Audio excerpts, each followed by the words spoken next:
تابوت یعنی پھر کیا ہوا کہ یعنی اللہ تعالیٰ صبر کرنے والوں کے ساتھ ہیں. ہمارے جو آیت ہے 249 میں،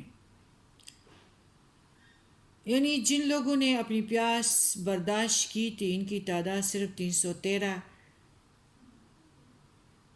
یا اس کے لگ بھگ تھی. انہیں صبر کرنے والوں میں بوڑھے نبی شمعون اور داؤد علیہ السلام، ان کے باپ اور ان کے 6 بھائی بھی شامل تھے، اور یہی تعداد باقی رہ گئی تھی جنتی اصحاب بدر کی تھی.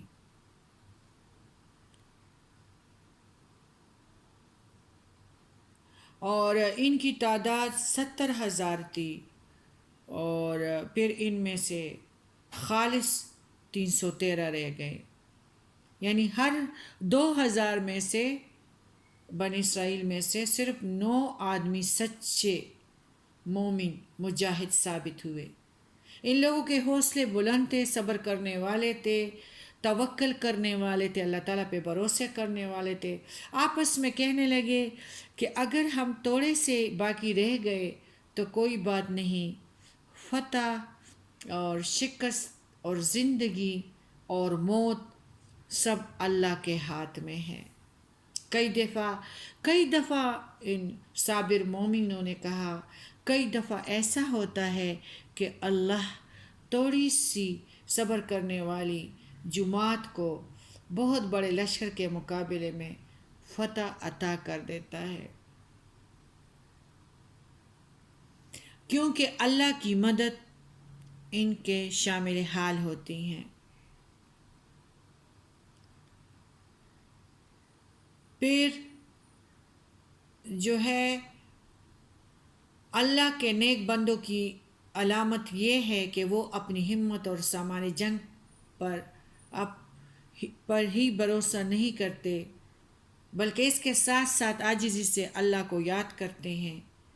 اس سے صبر اور ثابت قدمی کی توفیق طلب کرتے ہیں اور اپنی فتح کے لیے دعائیں بھی کرتے ہیں.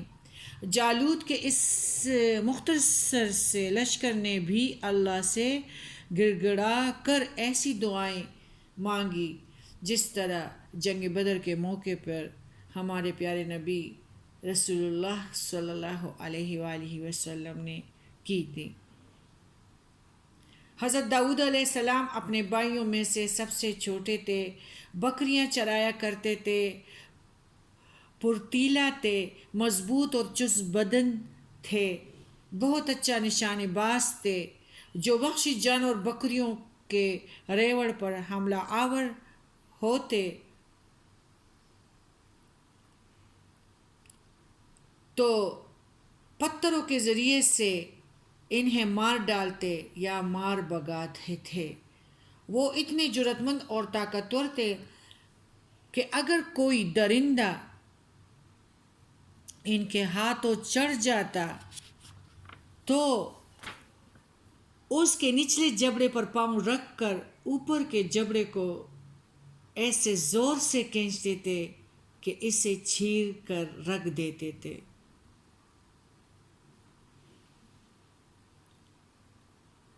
ہمارے رب العالمین 252 میں فرماتے ہیں، دفع اللہ الناس بغضهم ببغض لفسدت الارض ولكن اللہ ذو الفضل علی العالمین. اور اگر اللہ کو اس طرح لوگوں کے ایک شرپسند گروہ کو دوسرے صالح گروہ سے ہٹانا رہتا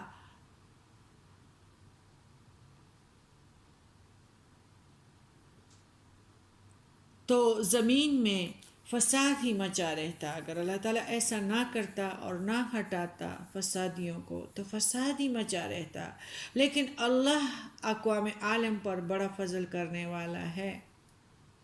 یہ اللہ کی آیات ہے. تلک آیات اللہ نتلوہا علیک بالحق وَإِنَّكَ لَمِنَ الْمُرْسَلِينَ کتب جد کلکلہ ہے حق. یہ اللہ تعالیٰ کی آیات ہے جنہیں ہم آپ کو ٹھیک ٹھیک پڑھ کر سناتے ہیں، اور بلا شبہ آپ ان لوگوں میں سے ہیں جنہیں رسول بنا کر بھیجا گیا ہے. داؤد علیہ السلام کا جب جالوت کے ساتھ مقابلہ شروع ہوا تو جالوت خود سامنے آیا اور آ کر دعوت دینے لگا. سارے کا سارا لوہے میں ایسا ڈوبا ہوا تھا کہ صرف چہرہ اور آنکھیں نظر آ رہی تھی. اور داؤد علیہ السلام نے راہ میں سے حسب عادت 2-3 پتھر اس عرض سے اٹھا لیے تھے کہ آپ نے ایک کے بعد دیگر یہ تینوں پتھر فلاخن میں رکھ کر ان سے جالوت پر حملہ کیا، جو اس کی پیشانی پر لگے اور اس کے سر کو چیرتے ہوئے پیچھے گدی تک نگل گئے، جس سے جالوت مر کر گر پڑا. اس واقعہ سے جالوت کے لشکر کے حوصلے پست ہوئے اور طالوت کے اس مختصر لشکر کو اللہ نے فتح عطا فرمائی. بعد میں وہ بن اسرائیل کا جو ہے بادشاہ بن گئے، یعنی کسی کی بھی شرکت نہیں تھی، صرف داؤد علیہ السلام بادشاہ بن گئے. اس واقعے کے بعد طالوت نے اپنی بیٹی کا داؤد علیہ السلام سے نکاح کر دیا، اور طالوت کے بعد داؤد علیہ السلام ہی اس کے جانشین ہوئے. پھر اس کے بعد اللہ نے نبوت سے بھی سرفراز فرمایا. اس آیات میں اللہ تعالیٰ فرماتے ہیں تلک آیات اللہ. اس آیات میں اللہ تعالیٰ نے زمین کا دفع اللہ الناس بعضهم ببعض لفسدت الارض ولكن اللہ ذو فضل علی العالمین. اور اگر اللہ اس طرح لوگوں کو ایک شرپسند گروہ کو دوسرے صالح گروہ سے ختم نہ کرتا تو زمین میں فساد ہی مچا رہتا، لیکن اللہ اقوام عالم پر بڑا فضل کرنے والا ہے.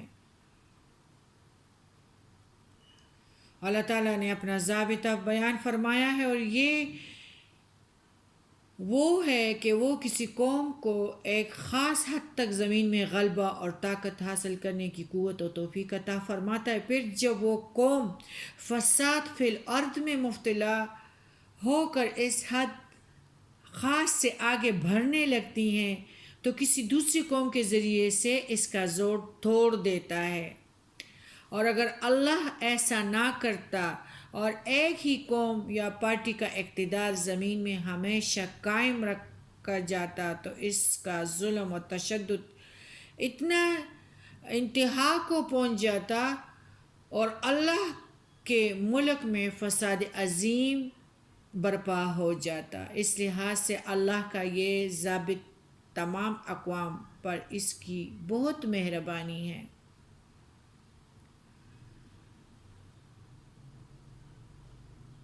اس آیات سے مراد یہ ہے کہ معجزہ نما واقعات ہیں جو بنی اسرائیل کو پیش آئے تھے، جیسے وبائے سے ڈر کر گھر بار چھوڑنے والے ہزاروں لوگ جنہیں اللہ نے موت کے بعد زندہ کر دیا، جسے داؤد علیہ السلام اکیلے جالوت جیسے جابر بادشاہ کو مار ڈالا. اللہ کی ایک مختصر جماعت کو غلبہ عطا فرمایا. داؤد علیہ السلام جیسے ایک گمناہ چرواہے کو بادشاہ اور نبوت سے سرفراز فرمایا، وغیرہ. یہ واقعات ٹھیک ٹھیک ہم نے بذریعہ وحی آپ صلی اللہ علیہ وسلم سے بیان کر دیے.